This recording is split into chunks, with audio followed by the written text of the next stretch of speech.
Oh my gosh, you're one of those. Yeah, why do that? I couldn't even dress. Drying off there. Here's my deal. How you doing? Not too bad. All things considered. Oh, thanks for sharing. It is a Monday. My grandfather was over tea. Oh, Come on, guys. I started. You guys were late. He was still, geez. Hey, How are you? they know I spend my time because I'm just Because he served You still got judged. into the late 70s. All right, guys. Any place? Who's absent? Is somebody sitting next to you yet? Jennifer's going to sit there. Yeah, that's right. Right there. I can't sit. Yeah. All right, guys, let's sit. So learn that OSU, that was his first class before A&M. A&M's someone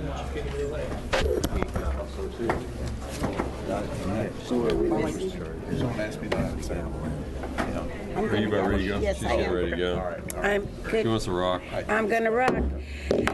Good afternoon. It is Monday, June 15th, and it's the Public Safety Task Force meeting. We haven't met in some time, so I'm chairing this afternoon, Senator Jackie Winters, and I'm going to start. Why don't we introduce ourselves, starting with Bob down at the end? Bob Herman, ODA President, Washington County District Attorney. John Teague, City of Kaiser Police Chief representing Oregon Association Chiefs of Police. Floyd Przanski, State Senator, District 4. Ross Caldwell, Criminal Justice Commission. Andy Olson, State Rep out of Albany. Julie France, Chief Criminal Judge, Multnomah County, Oregon. Well, I guess we're Oregon, right? Steve Dole, Crime Victims United. Scott Taylor, representing Oregon Association of Community Corrections Directors. Just kind of nice to see everybody again. Yeah.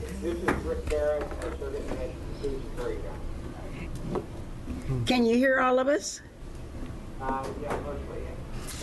Good. Well, our first item on the agenda is Kaivu. And let's see who's coming up with him. David Worley. Yeah. To talk to us about Multnomah County Justice Reinvestment Program, and they're going to present us with a milestone presentation. I would ask if there are handouts, if somebody could scan those and email them to me, please. I'll monitor that for you, Rick. Thank you very much, Julie. You may begin. Okay. Well, Madam Chairman and committee members, my name is Tivu. I'm the lead mentor for the Multnomah County Justice Reinvestment Program. We like to call it Moving Forward. So what our program entails is that we would take offenders that qualify and would otherwise be sent to prison, and we sentence them, the judge would sentence them, and they would be placed on a 3-year probation. The first 120 days would be a high-intensive probation, along with 120 days of treatment, outpatient at Enact or what other facilities that are available. Along with these services, they would get a chance, an opportunity to become self-sufficient, work, be placed in a transitional house, clean and sober living. Each client would have a mentor available to them, such as myself. And as a mentor, what I do is that I take the treatment plan from their counselors and their POs, and I help them to apply it in their life. Change is difficult. I've been there. I've done that. And with that type of relationship, that's what I try to do with my mentees, is I build that relationship of trust, and I try to open up as many doors of opportunity as possible, and I encourage them to walk through it. I don't make them walk through it. I don't push them through it, but I encourage them, because the empowerment of choice is a huge thing, and I believe in this program. I've seen the successes as well as the not so great ones, but I believe even with the ones that didn't complete the program, I believe that there is a seed planted for later on down the line that change is possible, and I think that in itself is a success. Thank you. Good afternoon, Madam Chair and the rest of the committee. My name is David Worley, and first off, I'd like to thank you for the opportunity to speak on behalf of Volunteers of America and the ENACT program. Also allowing me to share a part of my journey. And I say a part of my journey because upon completion of the program and graduation comes an end to a part of your journey and begins the second part of your journey, which if you have used all of the tools, the guidance, resources, literature, and support from this organization, you should have very, very low degree of failure for your second part of your journey. I won't go into the complete history as to what brought me to Volunteers of America, but a synopsis would describe a young child growing up in South Central Los Angeles, a loving home with a loving mother and a loving brother. 10 years old, taking care of this mother due to terminal cancer. After her passing, finding out through the authorities that she in fact was not the biological mother nor the brother. I began going to different foster homes. With her passing went my protection. Entering into the foster home system began the traumas, both all emotional, mental, physical, and yes, even sexual. This led me into the addiction that led me to Volunteers of America. For many years I prayed for deliverance from this addiction, and my deliverance came about 8 months ago. Not quite the way I wanted it, but in fact it did. When I first arrived at Volunteers of America, I was very reluctant, rebellious. I didn't like the people. I didn't like what it stood for, and I didn't want to be there. After several classes and after several one-on-ones with my counselor and several meetings with T, my mentor, which is beside me, a reality began to sink in. That reality was they didn't put me there, I did. But the observation of these people at Volunteers of America, the endless effort that they put in daily goes far past exasperation. Their compassion for what they do is none less than real.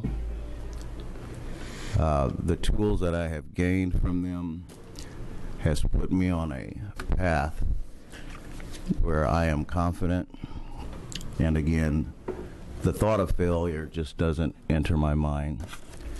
They've given me literature, courses, studies, advice, guidance, and assistance. So much that it inspired me to write a poem regarding the peers and the staff there, which I'll share with you in closing. The poem is called The Addict's Grocery Store, and it simply goes, I was walking down life's highway a long time ago when I came across a sign that read The Addict's Grocery Store. Now, everything an addict needed was in this grocery store. and all you couldn't carry, well, you could come back for more. As I got a little closer, the doors flew open wide. Before I realized it, I was standing deep inside. I saw a host of angels, counselors, therapists, and mentors. They were everywhere. One handed me a basket and said, "Shop with care." So down the first aisle, I grabbed some peace in this thing they call a toolbox. It was filled with hope, for I knew I would need these things on this journey to cope. Down the next aisle, I grabbed some literature on my disease, for I also knew on this journey, at some point, it would put me at ease. As I turned the corner, I saw a huge box of grace. And oh my God, you couldn't miss the Holy Spirit. It was all over the place. Down the last aisle, I simply grabbed a package of love. On the back of that package, it read, "Made in heaven, sent to you from above." As I went to pay my grocery bill, I asked the angel, "How much do I owe?" The angel just smiled at me and said, "Just take them everywhere you go." I smiled at the angel once more and said, "How much do I really owe?" The angel smiled back at me and said, "My child, Jesus paid your bill a long, long time ago. It is my prayer that this poem and all those that are struggling with an addiction or trauma in their life use the characters, the words, and the tools in that poem to retake, seek out, and take their place back in life." I thank you so much for this opportunity to share. Are there any questions that you might have for me? Yeah, thank you, Madam Chair. Dave, thanks for sharing. I am looking at the website for Volunteer of America. I didn't realize how expansive they were. I mean, even family relief nurseries, several other things. So housing, family relief, nursing, there's emergency care that they can direct you to. There is literally nothing that can come up in your life once entering into the program that they cannot either assist you with or lead you to the right person or organization that can. Very good. Thank you. Thank you. Thank you. Thank you. I just have one comment, if I might. You are the living example of why this program must exist.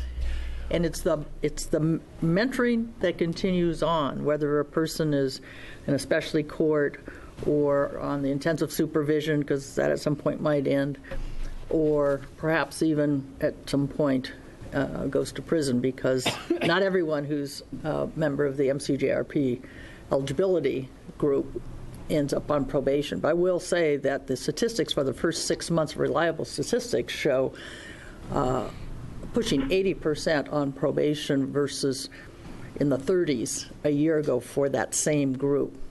So I just want to commend your dedication and your mentorship, because it is absolutely critical to the ongoing success of this program.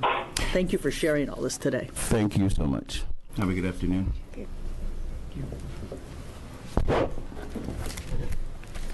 Gee, that was a wonderful presentation. Legislative update and new recidivism report. Mike Schmidt. And a fancy tie. Well, thank you. Members of the Public Safety Task Force, my name's Mike Schmidt. I'm the Executive Director of the Criminal Justice Commission. And I'm here to give you a legislative update about what's happened this session, things that this task force has worked on from the beginning. We had 2 pieces of legislation that came directly out of work groups that were parts of the subcommittees. Those 2 bills have both been signed by the governor and will be in effect soon. The first is House Bill 3070. This is the earned discharge fix. This bill is the one, so you remember this came out of the Supervision Subcommittee. Earned discharge was the part of House Bill 3194 that said that if you've completed everything on your supervision, you've done the treatment, you've paid your restitution, you've done everything that it is that you're supposed to do, that the community supervision could give you up to half of the rest of your probation off of, they could let you get off probation early. It wasn't being used by the counties because of the way it went into effect, the way the bill was written. It mirrored a process that DOC used, and it made it very complicated. You had to add time and take away time and give it back. It was a very complicated, cumbersome process, especially for the bulk of the people who would be eligible for this, which would be your low-risk cases, would be a majority of them. And so that would take a lot of computation time. That a lot of the corrections directors told us they just didn't have the staff to be able to do that kind of computations. So this bill just simply tries to go back to the intent of what House Bill 3194 was that if you've done everything that you're supposed to do on your supervision, you've paid your victim back, you've done everything right, that you could get that time off. So it was signed by the governor already. Let's see if there's not an emergency clause, so it'll go into effect in January 1, and there will be a rule writing process to make that happen. So that's an update on earned discharge. It came out of the Supervision Subcommittee. I can answer questions. Not a question, just thank you very much. The director's trying to work with that bill and what the commission originally put forward.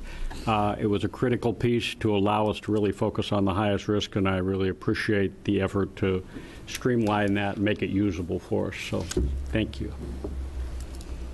The other piece of legislation that went through that came out of the Public Safety Task Force was Senate Bill 366. This Senate bill came out of, it was identified as an issue in multiple subcommittees. Senator Winter's subcommittee on the specialty courts, Senator Brzezinski's subcommittee on measuring outcomes. This was the definition of recidivism that had the two parts. So the first part was for any crime we were to track arrest, conviction, and incarceration, and then again for any reason, the same three things. It quickly became apparent through the work of those subcommittees and through others that the for any reason was kind of an unworkable part of the definition, especially when you put it in the context of supervision. If you're going to be very active on supervision and you're really watching everything you do, you'll frequently, if you mess up, you'll be taken into custody. That would be incarceration. That would be a recidivating event. So we heard from judges, from treatment courts, from community corrections directors, that it seemed that the programs that were really monitoring and watching what people were doing would be essentially look like they had the highest recidivism because those would be recidivating events. That obviously wasn't the intent of the bill to make drug courts and intensive supervision seem like that's where the highest recidivism was. Senate Bill 366 removes that for any reason part of the definition. That was signed by the governor and also does not have an emergency clause, so will be in effect officially on January 1st.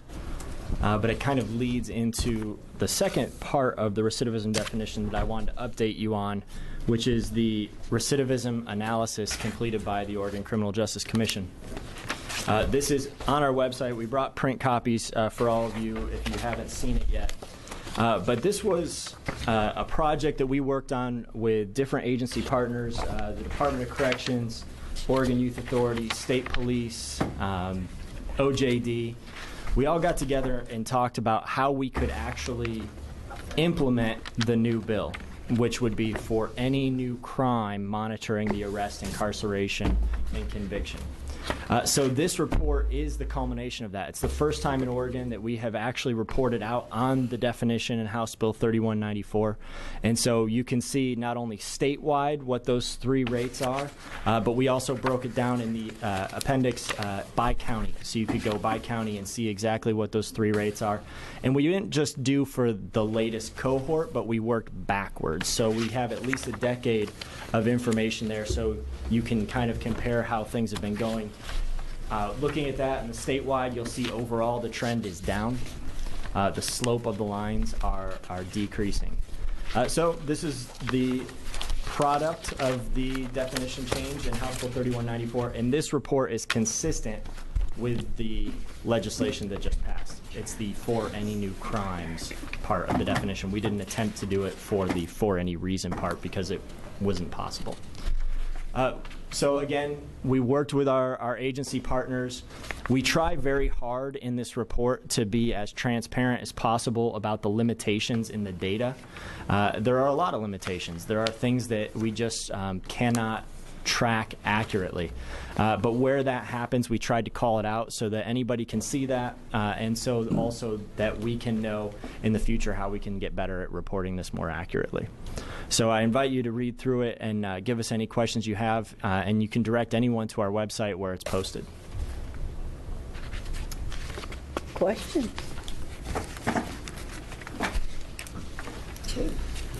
Good job. Yeah. So the only other legislative update I'll give you is the budget update from the Criminal Justice Commission perspective. That would be nice. Mm-hmm. And it just so happens we have a few members of the Ways and Means Committee and the Public Safety Sub-Ways and Means Committee, so they know it as well as I do. But the CJC's budget was worked out of the Public Safety Subcommittee about a couple weeks ago. In that budget, it had $35 million for justice reinvestment. Of the $35 million, 33.7 is dedicated to grants to the counties. The rest goes into operating costs to monitor those grants.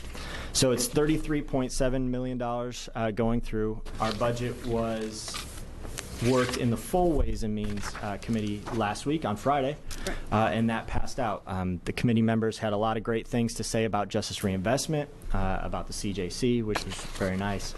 But so right now we also got promises from members that said, you know, if we can, we'd like to see the co-chairs find additional funding and to supplement that $33.7 million in the what's known as the Christmas tree bill, the budget bill at the very end, to augment that.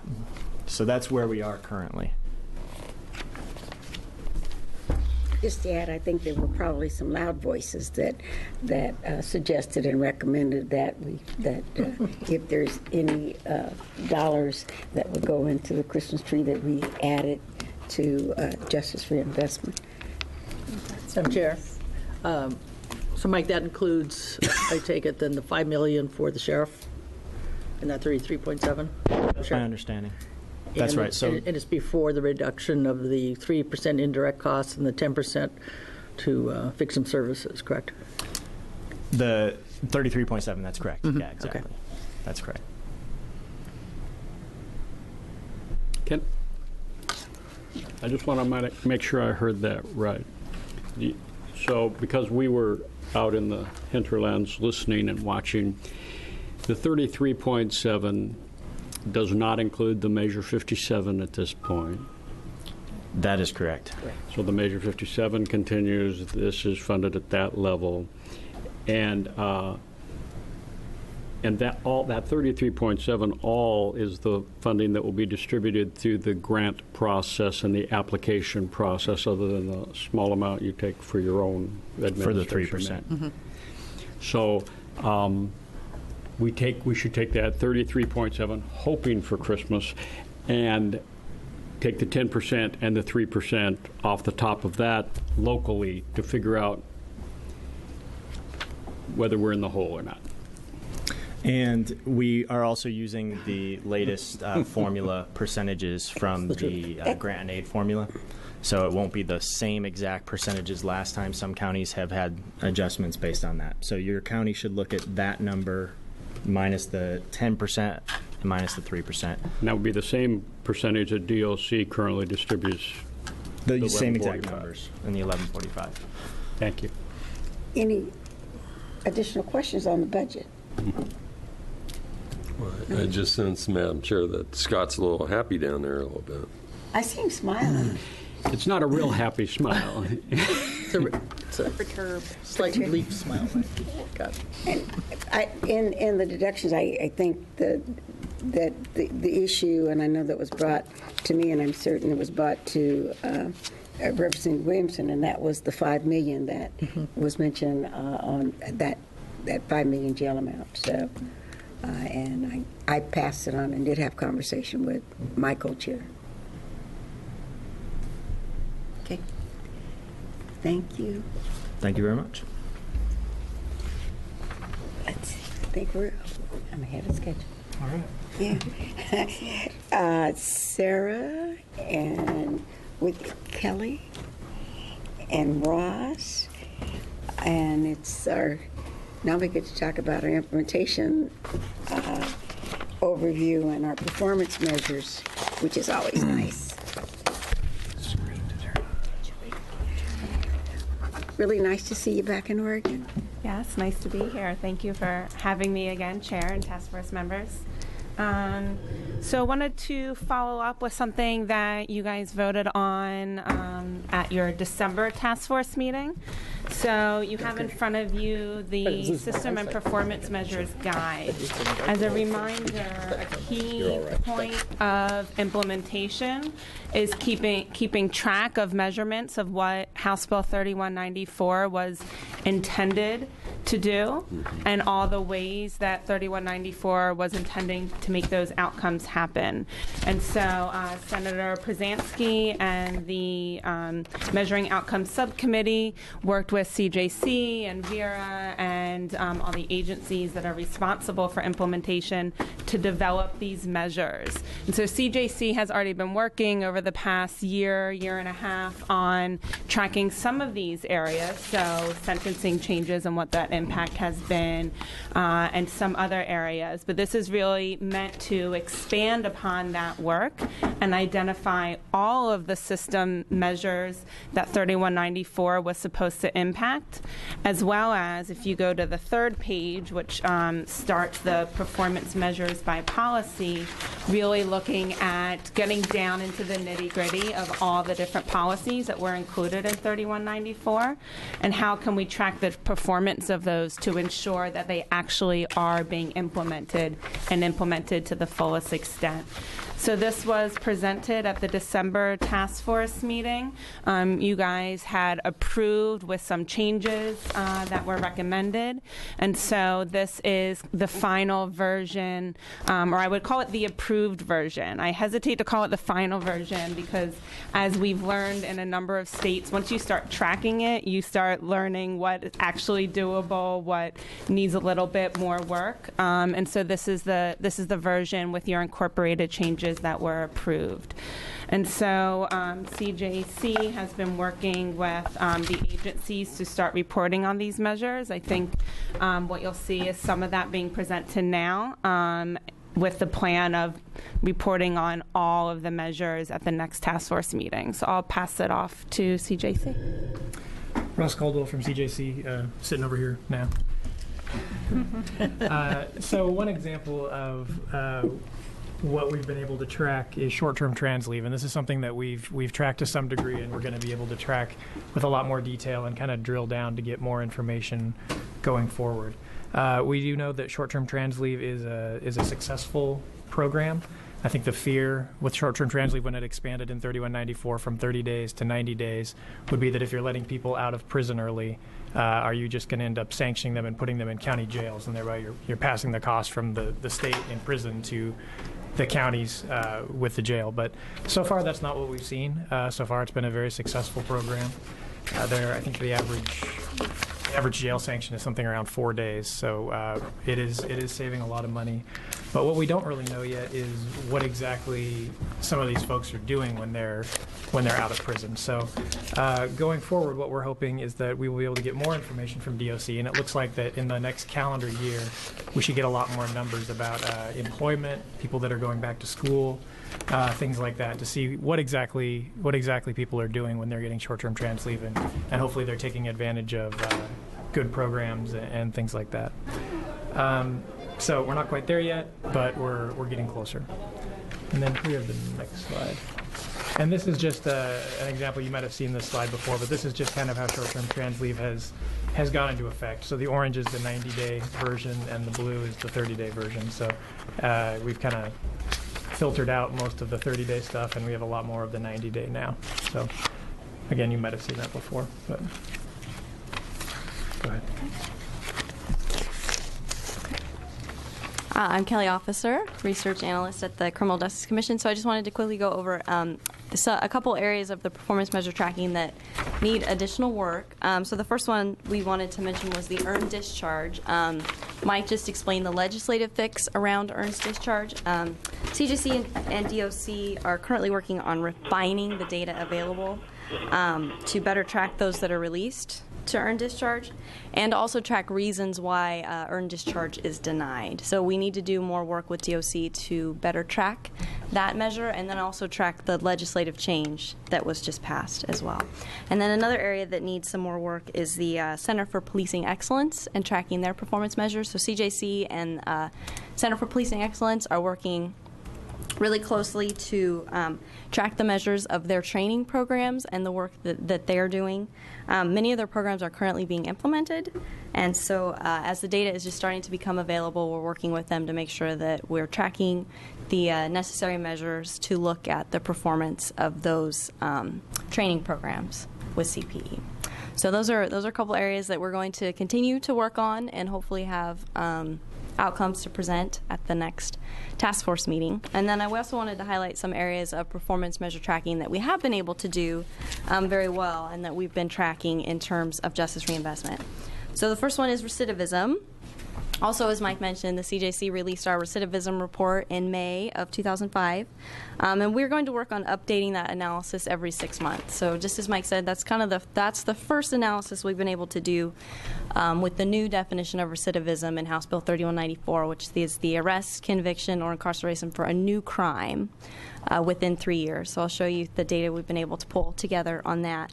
And then the other area that we have been able to track very closely are the sentencing changes in 3194. So CJC will continue to track that sentencing data, and will continue to evaluate the impact of the sentencing changes in 3194. So for that recidivism work, it's all highlighted in that report that we've done. But we started by looking at the cohorts from DOC, their 6 months cohorts. So we looked at those released from prison in 6 months periods, and also those sentenced to probation in 6 months periods, and then tracked those offenders out for 3 years to see whether they'd been arrested, convicted, and or incarcerated within 3 years. So this graph here shows the parole PPS recidivism rate. So these are those that were released from incarceration. So the most recent one is the first cohort of 2011. So those are offenders that were released from January to June in 2011 from incarceration. And then we were able to kind of backdate this analysis back to 1998. So the top line is arrest for any crime.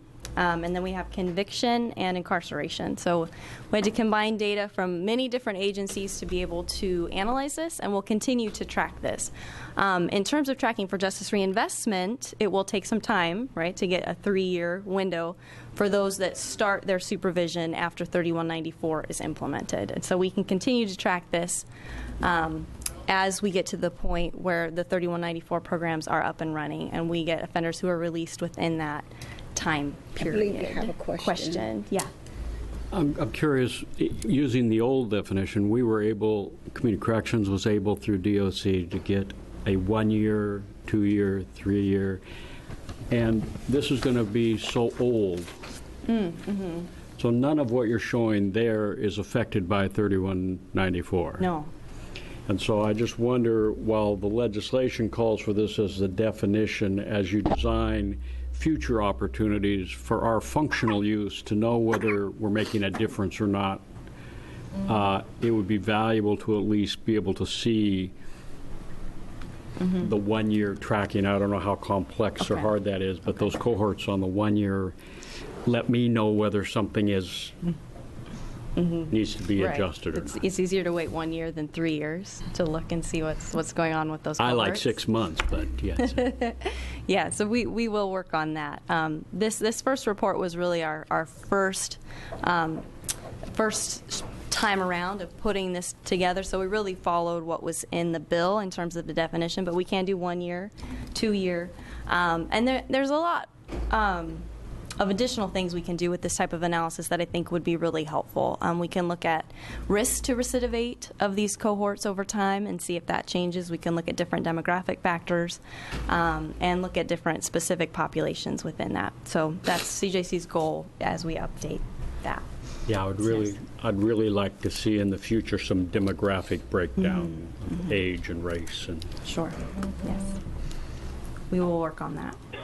And then here's the probation information as well. So these are offenders that started probation within these time periods.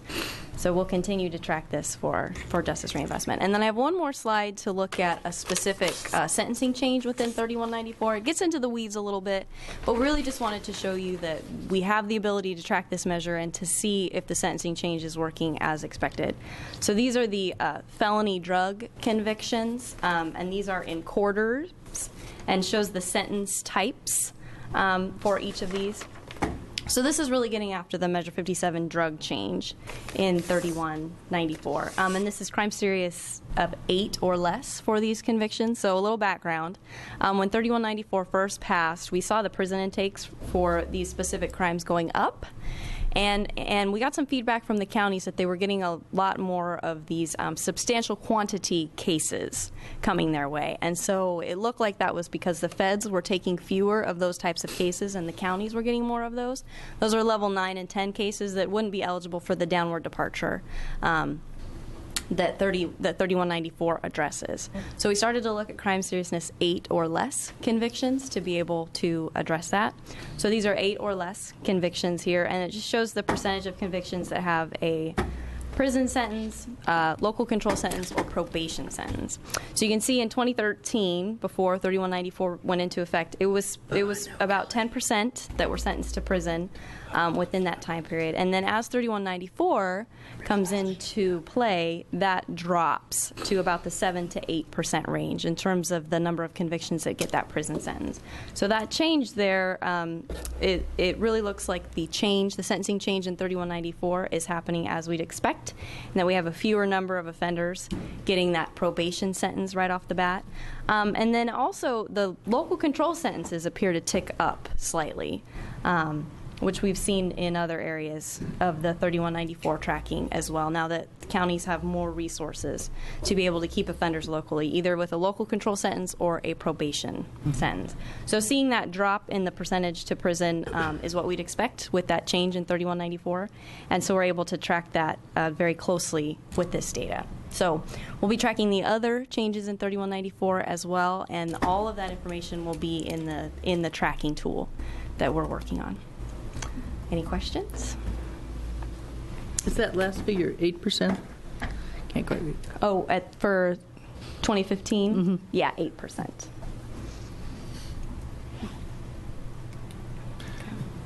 Steve? It's Ross? Yes. Ross, is there any tracking being done on the short-term transitional leave as to whether these people who are receiving that option or that ability to go on that transitional leave, if they're committing crimes within that window? Yeah, I believe that is something. I'm going to ask Jeremiah, thank you, but I think that is something that we are going to be able to keep track of, and we'll have more information about that going forward, more of a breakdown about that. But yeah, DOC is keeping track of that. Are you going to be able to do it by, in other words, will it show not only crime but arrest? In other words, everything that we do in recidivism, but will it also show the time frame? So is it within the first 30 days, which was available and had been available since 1989, and then will it also show if it's in the latter 60 under the new law? That's a good question. I believe it would. Yeah. Mm-hmm. The latter. Yes. Right, so that's in the works to do that. All right. And we're working with DOC to get some of those numbers, and some of them are just starting to become available now. So it's kind of in the works. But I think that we're going to be able to to paint a pretty detailed picture of what people are up to, who's doing well, and if so, what kind of things they're doing, and then those that aren't, what specific new crimes are coming in and when. But again, it would show not just new crimes, but arrests. Yeah, that's probation, parole violate, whatever, sentencing guideline. Length of sanction, stuff like that as well. Okay. Yeah. All right. Very If good. you look at this guide that identifies all the measures that we hope to track, if you go to page 3, that's where the measures for short-term transitional leave are. And so the last column under short-term trans leave are all the performance measures that we hope to track and report on. it follows into the next page. So if you flip to see where that continues on page 4, you'll see on the last 2 bullets that the number and percent of people released on short-term trans leave return to prison and why they return to prison. So we'll be able to report on that information. So if they return because of a new crime, if they absconded, if it was for a technical violation. So all of those were identified as measures to be tracked coming up. So Sarah, just to be clear, because I don't have my readers here with me, so on page 3, it's in the 3rd column. Yeah, so on page 3 is where the section for short-term transitional leave starts, and it continues on to page 4. Same column, 3rd column? Yeah, the 3rd column Very is good. where all the measures are identified. So that'll give you the full list of measures that we hope to track and report on for short-term trans leave. And when I say we, I mean CJC and DSA. Good catch. If I may, Sarah, I think as a follow-up to Steve's question on the second bullet from the end on page 4, this number and percent of people released on STTL return to prison within 90 days and reason. I think Steve's asking that it be broken down to between 31st day and 90th day as well as the first 30, because that's the difference, right? Yeah, so we can add that. Thank you. Because this will be an endless dialogue, I would also like to know what the history of the people coming straight out was. We'll go to this new place where we got a lot of 90-day short-term transitional leave, but we won't check necessarily historically on the success or failure rate of people in their first 90 days in the community. And for us to know whether policies are working or not, I'd like at least that comparison.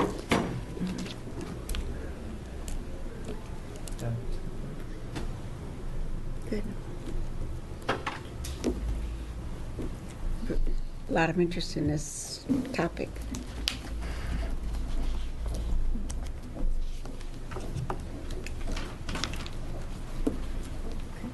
Any other questions? If not, I think, Russ, you're going to remain. And I think Mike's going to come up. And Ryan is going to come up for the next presentation. So as they're coming up, I'll just give a little announcement, which will give some context to their presentation. So we've been working with CJC and other agencies to receive some federal funding for Oregon's efforts in implementing 3194. And so since the task force last met, the Bureau of Justice Assistance approved an additional $370,000 to go towards those efforts. And so when I say additional, that's because last year there was one project funded for $23,700, and then 4 additional programs were just funded at $370,000. So that is just under $400,000 that we've been able to secure by the Bureau of Justice Assistance for these projects. And so each of them is going to come up and present on what those 4 projects are and what the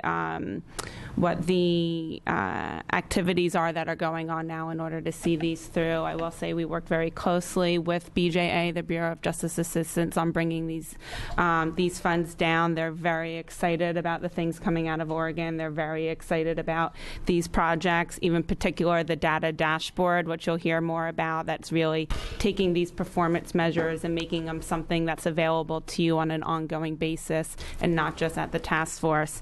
The jurisdictional assessment, which you'll hear Chris Hoy talk about, is something that BJA had funded this jurisdictional assessment tool to be developed. And so, of course, they're excited to see it now being used and implemented in certain jurisdictions. So, again, all of these are something they're very interested in. We reported on them. I even showed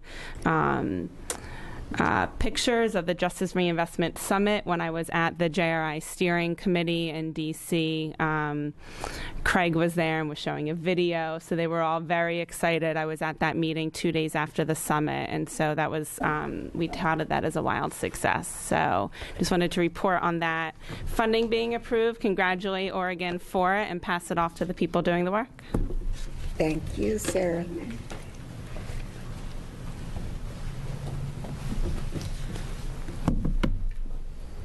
So Mike Schmidt again from CJC. just to kind of echo what Sarah said, these are the projects that you all as a task force voted on to use the Vera money for.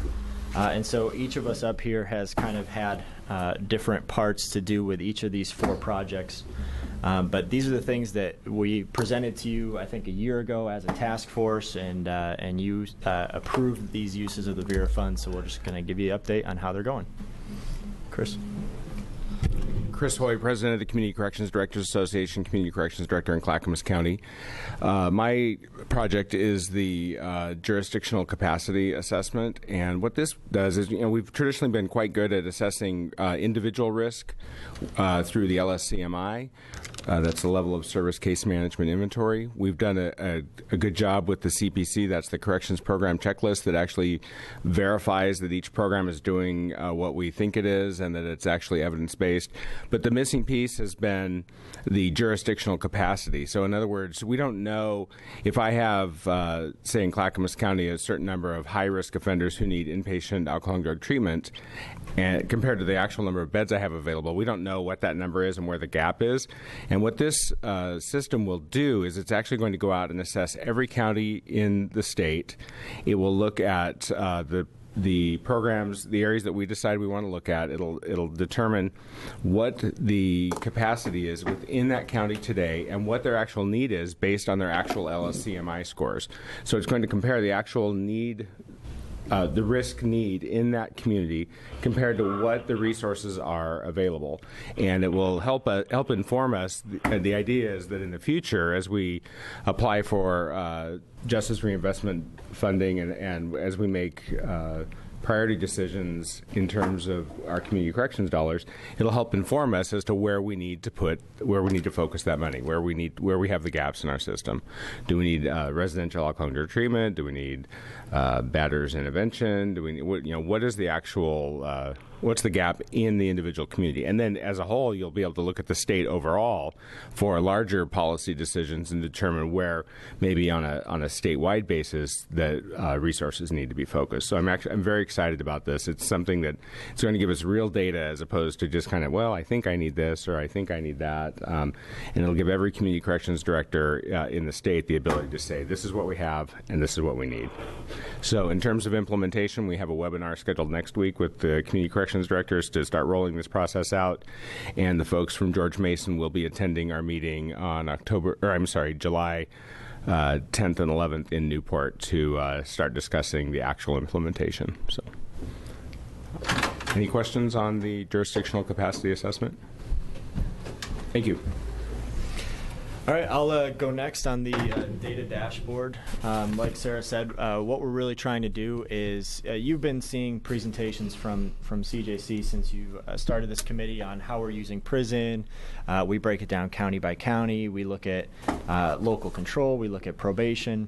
We've been doing those in our regional implementation council meetings across the state, where we go and get people together around the table to give them that information that they can take back to their LIB6 so that they can have conversations in their local public safety coordinating councils about these issues.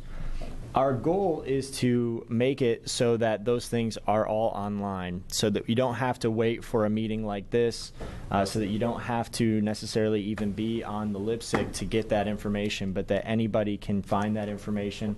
You can get it as soon as we can update it, which the PRISM usage is lags about a month, so it's very real time. It's very up to date on what's going on by county. The probation data lags a little bit further than that, but not too much further.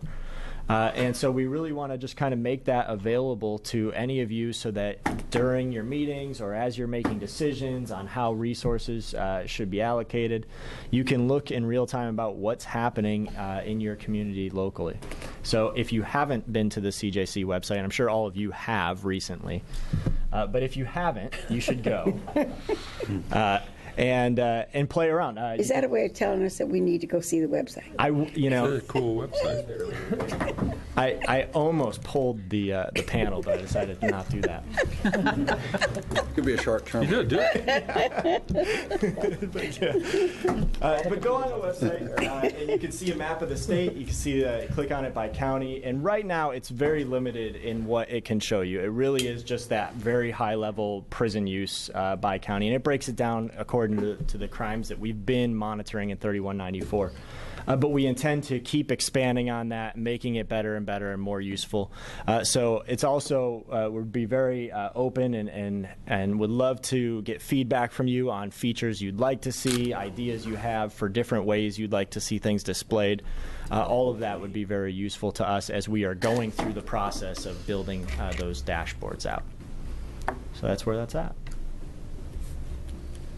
And if there are no questions, CP. Hello there. I'm Ryan Keck. I'm the supervisor of the Center for Policing Excellence at DPSS2.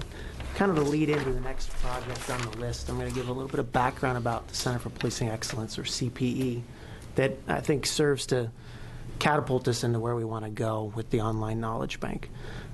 So we provide 2 leadership academies, those training programs for supervisors and middle managers, 80 hours in length for both, and each contain a minimum of 24 hours of training focused on evidence-based practices, and those evidence-based practices then are focused specifically on enhancing community safety and improving organizational performance to be in alignment with 3194. The coursework really is put into context then. What we found to be successful is to say that what you need to be thinking about is how you create a product that's valuable to your community. We could throw out a bunch of research, we could throw out a bunch of statistics or even some how-to lists from different resources, but public safety officials just aren't grabbing a hold of that without understanding why. And what we found really useful is to explain exactly that your communities want some specific things from you as public safety agencies, and those being they don't want to be a victim of crime, they want to feel safe in their community, and they want to have trust and confidence in the police and the public safety resources that are provided to them. With that context, then, we're able to start getting a little bit of headway, if you will, in terms of acceptance, receptivity to evidence-based practices on the policing front, for one, as well as other public safety disciplines. But the piece of the programs that really kind of drives it home, if you will, is a homework assignment where we ask them to take the information we provide and go back to their home, back to their agency, back to their community, and identify a problem that exists and start thinking about what they might do to fix it. And in coming up with that proposal, we ask them to look to research then. We give them a small library of research that we've put together to review, as well as any other information they've gleaned from the time spent with us, and really start to tackle that community issue. What we've found is that these become impactful, as I say, but really kind of the glue in all of it, where they start to go, oh, I have this problem in my jurisdiction, and now I see how this information helps me to deal with that problem, and they start to put together a proposal that are starting to get some attention within their jurisdiction. We've had a number over the last 18 months that have actually moved into implementation within the communities, which is pretty exciting to see. As an example, just to put these together, is that we had a Southern Oregon community recently that had shared with us that what they looked at, and literally while the student was given the homework assignment, he went back to see what he could do, what he might want to deal with, and they had an assault that occurred in a local playground. And as he started talking with community members about the assault, he found that there's a trail, an overgrown and often forgotten trail between kind of a business district and this residential portion of the community. Completely overrun with weeds and brush and whatnot, and it's been a place for folks to kind of reside and conceal themselves and partake in criminal activity. So the students' aha idea was, well, if I were to clear this path and institute maybe some environmental design changes, maybe we could avoid these kinds of problems and vagrancy, nuisance, and even to the extent of the assault that had occurred. And they found interesting things, but just by exploring that little issue in their community and talking with the Public Works Division and others. There are lights for the trail. They're paying for the lights in the trail. The lights aren't on, and nobody was aware of that. So that was an area that they could focus on. The real kind of light bulb for the individual and then us was that, well, we could try to get together the resources, the government and the community, and take care of this, but they're limited. Why don't we do a community day? Why don't we ask the folks living in the residence or resident community to come together with us as police and with us as, government officials to clean it up ourselves, having them clean it up themselves, and we'll provide the assistance. And so what has come to be is a scheduled event then in July next month to deal with the issue, to hopefully decrease crime and other problems, but really also build then that trust and that confidence within that community and their police agency.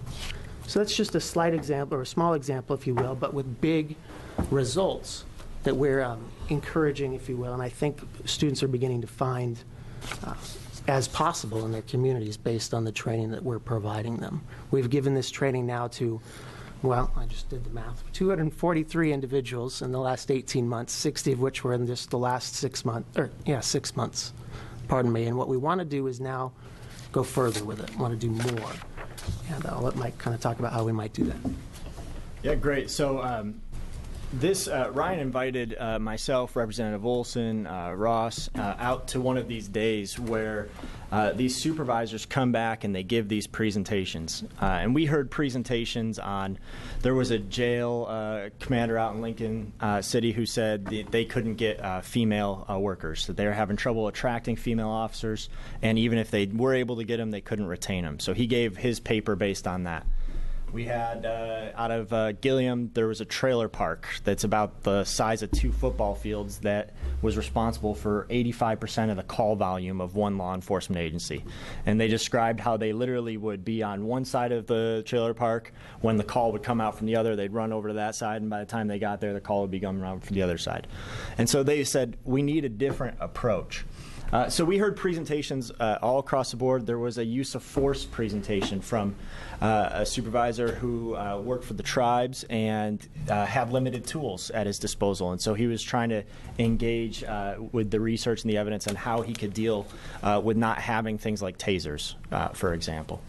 So these were the kind of presentations that they were giving us. And it all kind of just came together.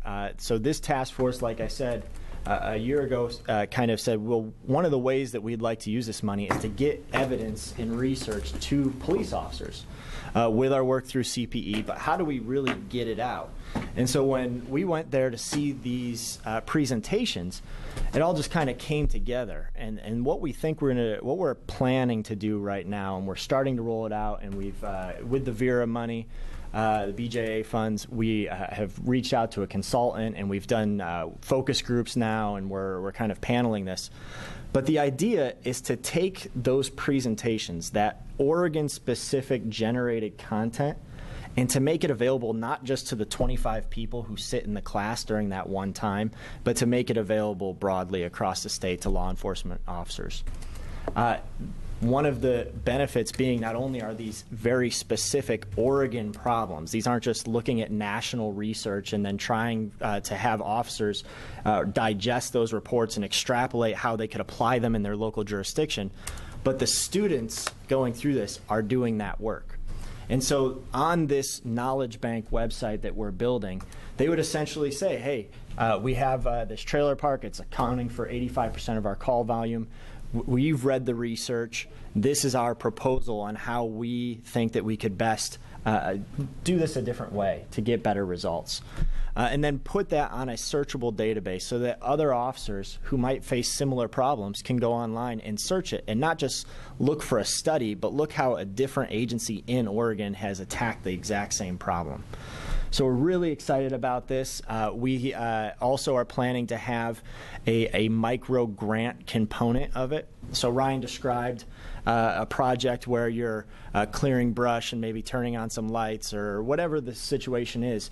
But CJC has burn JAG funds that we have earmarked for the CPE program, and we intend to use a considerable portion of those funds in order to fund kind of these small, like $6,000 to $12,000, maybe up to $20,000 type grants, so that not only are you just coming to a class to learn about evidence-based things and try to apply them in your community, but you can actually go back and go to your city council or go to your commissioner and say, hey, I've got this plan, and this is what we're going to do, and we've got some resources from federal funds administered by CJC. Let's do this. And the idea being, not only are we going to test some of our things about how can we make a difference in our community, but like Ryan said, it's about building legitimacy with our law enforcement officers, that they're out there, they're being proactive, they're looking for community solutions, and they're trying things based on evidence and research. So we're very excited about this, so stay tuned. Some of you have already volunteered your time to be involved as we kind of roll this out and help advise us on that. Questions? Well, no, I don't have questions, but yeah, I was out there with Mike and Ross, what, about a month and a half ago or so, and it was really fun to listen to. I think, Ryan, you had like about 20 members involved in this class, and I know, John, you've probably been out there. I don't know. Yeah, it's just, since that's your baby, kind of. It's really pretty incredible to listen to what these guys are coming up with for solutions, and actually some serious problems. But I think that's pretty cool. Yes, Jeff? I have a comment and a couple of questions. You said you're excited about this. I hope I'm not an excitable guy, but if that's the word we're going to use, I think I'm the most excited about it. I've been a small-town chief, and I'm still a small-town chief, a little bit bigger, mid-size in Oregon. And we have tremendous difficulty in apprehending the research that's out there. Having sat in on this conversation around the online knowledge base, I think it was last week, I also understood that we're going to try to capture the evidence-based policing research out there and rope that into this online knowledge base too. There's not a whole lot of it, 130 or so rigorous studies. So I hope that's also included. But I'm most curious about going forward. I'm going to do a report out here in a little bit on the subcommittee for the CPE, and there's a document included that I wrote some weeks back because some of the members of this subcommittee read this, and I didn't want to add to it too much. At the time, I was speaking about a position in the CPE at DPSST for instructor development, curricula development, and then also a researcher. And my understanding is those have not been approved in the DPSST budget, hopefully yet. I know you're a two-man shop, so I'm wondering how you expand this to the basic students, how you expand it to the executive students, how you expand it to the administrators who have already gone through all of the classes at DPSST. We talked about doing this at the online knowledge base class. How do you do that? And then who's responsible for paying attention to the research? Because it's continuing to be published, but it's all over the place. It's a full-time job paying attention to that, and it ought to be paid attention to. You said it, and I'll just punctuate it, that problem-oriented policing, it really does make everybody's lives better. When you do things like fix that trail, it makes everybody's lives better, including the people who would otherwise perpetrate crimes around that trail. Problem-oriented policing is good for everybody. I hate to see it die on the vine for lack of resources at the Center for Policing Excellence when we're already way ahead of the nation. I'm wondering about the research part. The easy answer would be that we got the two positions that we asked for. Yeah.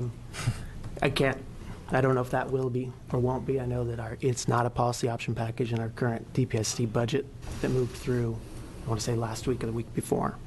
Without those, then, the knowledge bank is probably our best foot forward, is to try to at least get something out there, share it out into the policing community, if you will, and encourage innovation.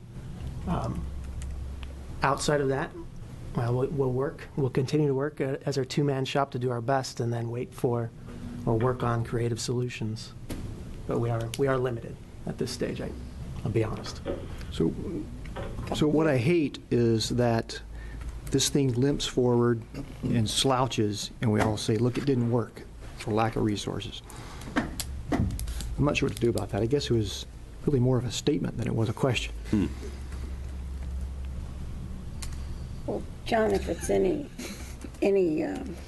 help, your public safety subcommittee actually was very, again, vociferous about the investment into policing excellence, and and actually hopeful that that there will be some resources. And here again, it's the Christmas tree. So, but you have members on public safety that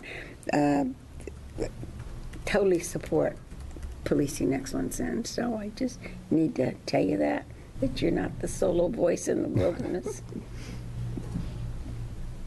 I think there's another project day on Friday, is that right? Yeah, I was just going to say if I add that, and sort of answers your question, but to put out there, we'll keep telling people what we're doing. Yeah. One way to do that is this Friday there'll be another day where there'll be 20 presentations from students sharing stories like I just described to you. And I currently funnel those invitations or those dates, so save the dates and schedules through Mike at CJC. If there's a better way to get that information out to each of you, by all means let me know. But we'll continue to do that, and roughly every other month we have a presentation day where 20 to 24 projects are shared. You see, I just want to chip in on this. This is bigger than what we realize. Right. I mean, I think, John, you get it. I mean, if we had this in place really working the way it should be, just oiled well, like what we tried to do with community policing over the years and everything, just reaching out to the public and having the whole criminal justice system working together with the community, we probably wouldn't need a House Bill of 2002, to be truthful with you, because you would have broken that barrier down, and because you're working with everybody. And the public's trusting law enforcement's trusting the public. I mean, honestly, Chief Teague, I appreciate you pushing this, and Ryan, I do appreciate what you're doing with this, so keep up the work. Thanks, sir. Thank you. The last thing on the list is the Justice Reinvestment Summit. So we used Vera funds. We also got other additional funds to CJC from many different organizations throughout the state, the Association of Counties, the Community Corrections Directors, ODAA, many different public safety, the chiefs, the sheriffs, pitched in either financially or helped us actually man the event, reached out and helped us get buses from Chariots in Salem, or Department of Corrections lent us people to actually work the event with us to make it happen. So it was kind of all hands on deck. Everybody pitched in. It was a wildly successful event, I would say. We had over 500 people attend. All 36 counties were represented, all in one room. We had people from all different walks of public safety. We had citizens, just lay people who were interested in justice reinvestment. The governor spoke. The attorney general spoke. We had, just really good presentations. I'm still hearing of different ways that that folks in counties who attended some of these presentations have taken what they heard about from that day and are trying to implement things back in their local county. There's been some exciting things, and there's just been a lot of talk about not only justice reinvestment around the state, but how to reach out to other people. I think it was a great networking event. Everything's been very positive. We've gotten a lot of feedback from some of the smaller counties about how it really invigorated their lipsticks, and how they really saw this as a real thing now, and there was they couldn't wait to get back and reach out to some of the people that they didn't even know should be around the table in their local county. So I mean, all in all, it was just a fantastic day. We covered all different kinds of topics on different programs. We had a panel on victims issues and trauma-informed care. We had a program out of Seattle, the Law Enforcement Assisted Diversion Program, that talked about what they're doing on front-end diversions, getting people right into treatment instead of putting them through the system for low-level possession crimes. We had just a very wide array. We look forward. So this one, of course, was funded with the BJA dollars, but there's been a lot of requests of CJC to do this again, and so I think that's something that we're definitely considering, and how we can do this in the future, because it just really seemed like a great opportunity to have people talking to each other and see people from all walks of the spectrum come together and just take some time out to not only visit and network, but to hear what's going on in Oregon and in some other states where they're doing some innovative things that seem like they're working really well. So Thank you to all of you for your support and your associations and BJA and Vera to help us fund that. Mike, if we do this again, I know that there's 2 senators. Would like that it's planned so that the 2 senators can be in attendance. That'd be nice. Something about a floor session that day. Yeah, that's exactly right. Take it to the president. I'm saying, Peter Courtney. Yes. I just want to make a matter of record the significant, tremendous kudos that go to Mike and the staff with whom he worked with him in putting on this incredible symposium, drawing 500 people, both as a participant myself and as an observer in the balance of it. It was just a significant event. The networking was amazing. So thanks, Mike. Thank you, Judge. Is that my co-chair that wants to speak? Yes. Thank you, Senator. The word got out about the symposium, and Mike has been invited to present to the Majority Leaders Conference, which is all the majority leaders of every chamber in the U.S. on the work on 3194 and justice reinvestment. So there'll be both Democrats and Republicans there. It'll be a really great conference, and I think Mike has 2 hours, hour and a half. Oh, wonderful. When is that? When is that, Mike? July 31. Yeah, say end of next month.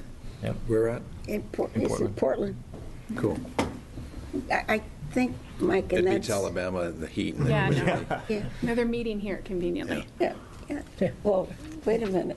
Not Alabama, but Louisiana in the heat, too. Well, yeah, but when we went down for the CJC that I got convinced to go to, it was in Mobile, Alabama.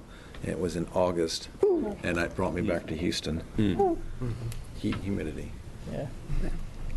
Well, very good. I do hope that we do another summit, really. And I also want to add to commending you, because not only, is the word and what's happening here in Oregon, but it's going out beyond Oregon. So, Thank you, Senator. Sarah, are you going to come back up?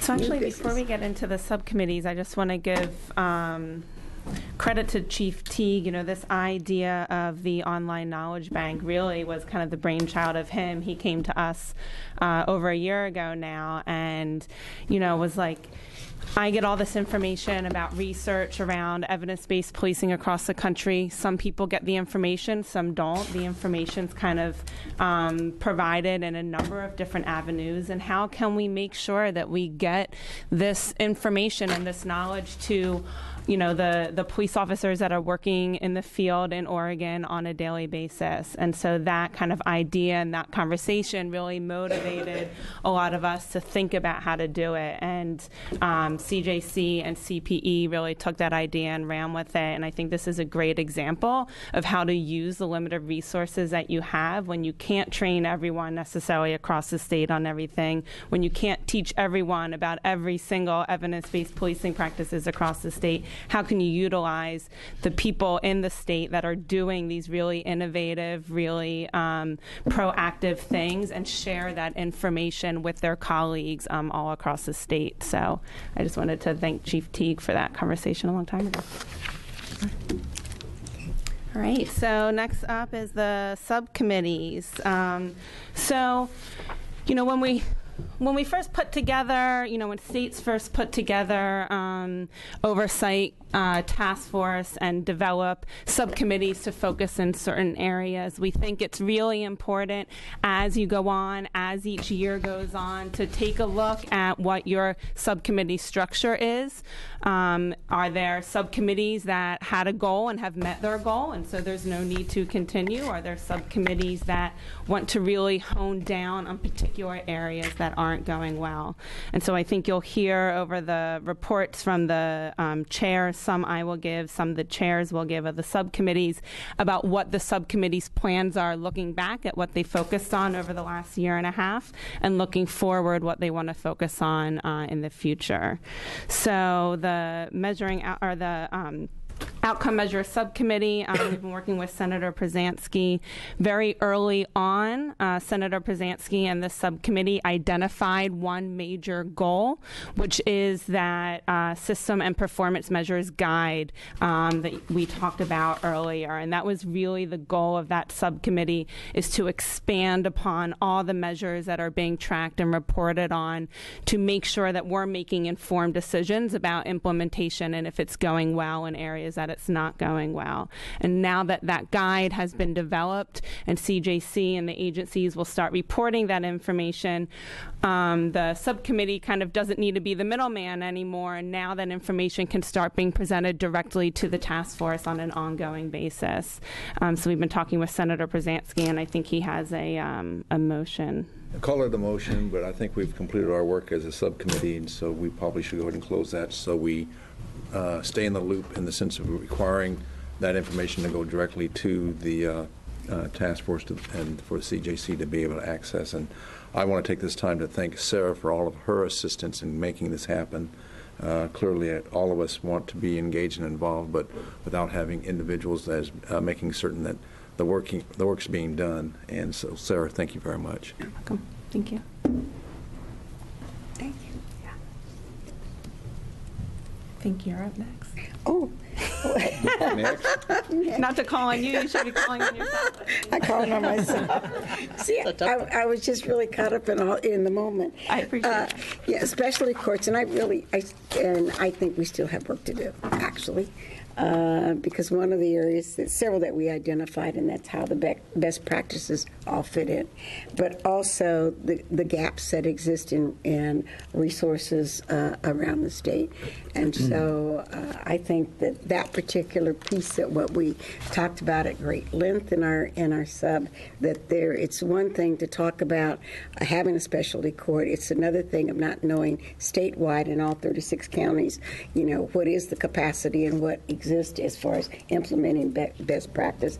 And the other pieces always have come up in our discussion is the availability of resources. So I think that the continuation of specialty courts, at least I need, and I see a nodding of my committee member, that we need to continue to go forth with that.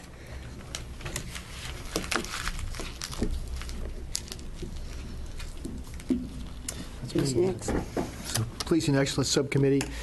So that's me, Jason Myers,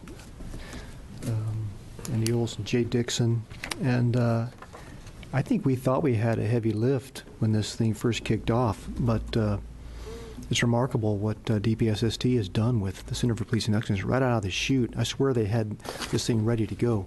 It gained instant credibility, gained instant nationwide recognition, it gained instant productivity. So all we've really done is kind of receive information about the good things they're doing. I think it's long time we could dissolve this subcommittee. Many of us, 3 of us, sit on the All-in-Line Knowledge Bank Advisory Board, so we'll certainly keep tabs with what's going on at Center for Policing Excellence as we work shoulder to shoulder with them around that. I guess I'll chip in on the juvenile earn review piece, or do you want me to wait? Well, no, you can jump in. I just said that who's going to do supervision, because Jason was there. So Sheriff Myers asked me to give a report for the supervision subcommittee. So the supervision subcommittee does want to continue, but really wants to narrow its efforts and focus on the earned discharge. This is an area that I think a number of people have identified that hasn't been implemented to the fullest extent. I think some of those challenges have been addressed with the legislation, and so there's some rule writing that needs to happen. But there's also some other areas that the supervision subcommittee and Sheriff Myers and others thinks could really be focused on over the next year to ensure that that policy is really implemented. So Sheriff Myers would like to continue that subcommittee working with OACCD and others to focus on that policy over the next year. Okay, thank you. And then for the juvenile earned review subcommittee that we had, Steve was on board with that. Lane was, as well as Judge Barron, who's on the phone. And we met a number of times. But we're at a point right now where I think, we need to just kind of discontinue at this point with it. Would like to maybe revisit it again someday down the road, but at this point, just, kind of just, I guess, walk away from it for right now.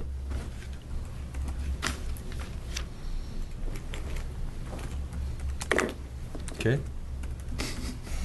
See how silent everyone. Wow. Okay. Does that tell you something?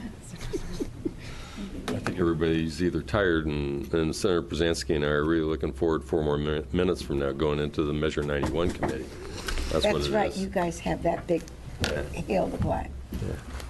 That's what we're looking forward to. Am I right? We got to do is vote, man. Yeah. You got to get in there and vote. Yeah. So, Madam Chair, also on, I just here about a month and a half, 2 months ago, sitting down, and I always like to do a whiteboard. And, if you've been in my office, I like to do whiteboards. So this was one dealing with 3194, and I realized that we really have some timelines coming up, and we need to start looking at them now. And I appreciate with Mike or Ross, if there's another piece of paper there for the task force and the timelines that he's identified on there as a result of what the House bill was. So I really do think that in the near future, we really have to have this conversation where we're going to go with this. And one of the things I think most definitely we need to have the conversation along is that this task force ends January of 2017. I think this, honestly, if you think about what we've heard today, this has been pretty effective with a lot of little things that we've been doing. And I'm kind of, from my perspective anyways, in favor of wanting to continue with the task force. But, I throw that out there at you, and it's something that I think we need to chew on the next time we get together and really have, at least spend some time really mapping out what we want to do.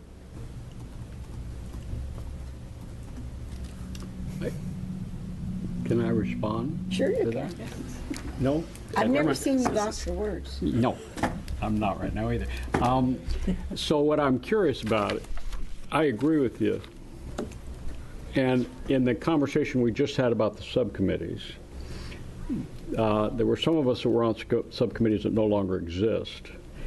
And it would seem like one of the conversations we should have, because I thought I heard it at the beginning of that, is are there additional areas we want to focus on, particularly as this legislative session ends and we find out where we really are and how we're moving forward and what's happened with all the data that's coming in. So I would support that, but I would like to have some discussion in the future about what might be additional areas we could look at, since some areas we've determined are no longer on the front burner. It's kind of difficult, I think, in this type of. I was sharing this with Mike. I mean, Ross. They were in my office about a month ago or so.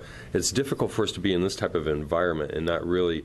It's almost like you need to have whiteboards, to write down ideas and concepts and just drive it, even and get everybody involved too, that are out here in the audience. And so you're talking similar to what we did when we had 3194. Yeah, exactly. Yes, Sarah. So if I can make a recommendation, I think something that might be helpful is to spend the next few months maybe putting together a sustainability plan. I think this idea of when the task force is going to sunset eventually kind of leads to a bigger conversation about ensuring that the policies in 3194 are sustainable. And when we've done things like this with other states, there are kind of 4 main areas that could be looked at. One, I think, which is getting to Scott's point, is looking at the policies themselves and if there's anything that can be done now or in the future, if there's anything that's at risk of not sustaining, and what the task force would like those policies to focus on. I think there's the area of oversight, if that oversight needs to continue. If so, would that be the role of the task force in continuing? Would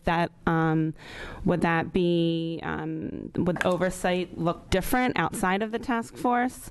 Then there's the area of data collection and performance measurement to ensure that work continues.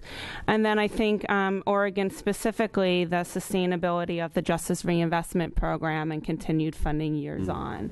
So maybe taking a look at those four things.